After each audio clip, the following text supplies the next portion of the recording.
there, I'm Darwin Dallyn. I'm an author and been a mill worker for 48 years. Here's some of my books I've written: Confidence, Gunkalunk, Waiting for Baby Delilah, Athena and Ellie's Enchanted Adventures, and even an affiliate marketing book I wrote for old geezers and high school kids. How I got started was with this book, the Gunkalunk. It's a kind of a scary little tale, but it actually helps kids sleep. Because the Gunkalunk, I never invented the Gunkalunk. Actually, my brother-in-law, Len Evans, invented the Gunkalunk. But his character was a big, mean monster, would attack everything at night. So what I did is, when I was 17, I kind of changed the story a bit because I was babysitting my nephew and niece, my brother's boy and girl, and they wouldn't go to sleep. So I invented this monster, because my brother-in-law's monster was a big guy with one big red eye and sharp teeth. But I made mine because I really liked the character, the Tasmanian Devil from the Bugs Bunny show. So I made my character look like him, but he had that one big red eye in the middle of his forehead, razor sharp teeth. And he had the power to come through walls, windows, and doors, and he would bite the kids' fingers.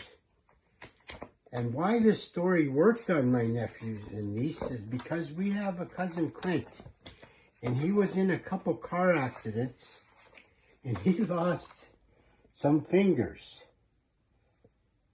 They didn't know how he lost fingers, so that's why I used him as my victim of the Gunkalunk.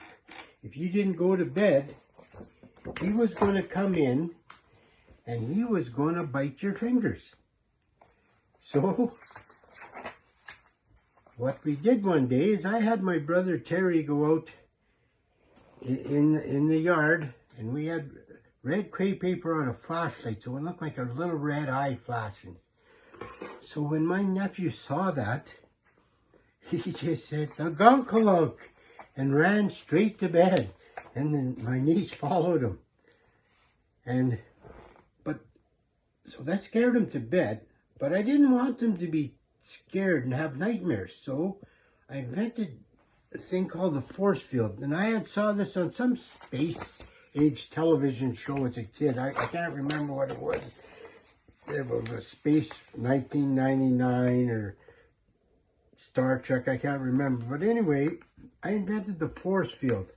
And I said what that is, it's a light blue, it's a bright blue light that goes around your room and your bedroom inside and out, and the Gunkalunk can't come in, or any other monster that you think of can't come in. So within 10 minutes, they were asleep. So that was an amazing story, how it worked.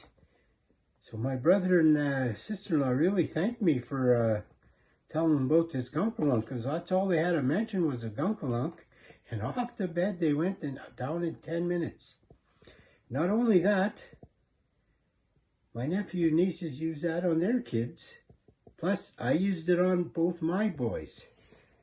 And what we did is we sent their Uncle David out in the yard, and he had a flashlight, and just walking around, my boys, I go, "Boys, come to the couch, look at the Gunkolunk's outside."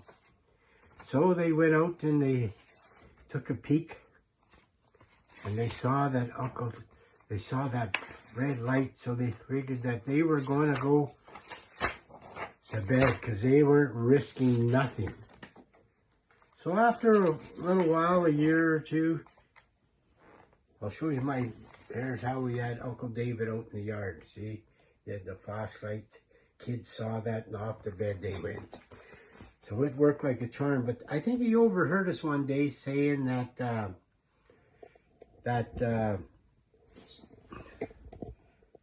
it's Uncle David out with a flashlight, because we said, we'll have to get Uncle David out with that flashlight again.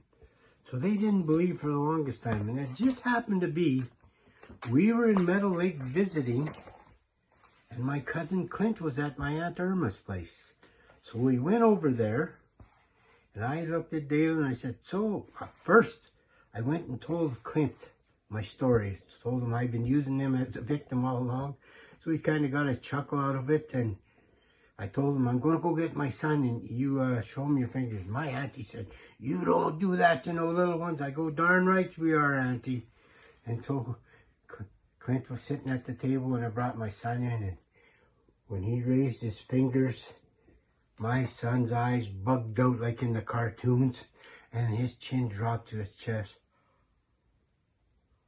And he stayed like that for 2 minutes. I wish I had my video camera to tape that moment, because it was priceless.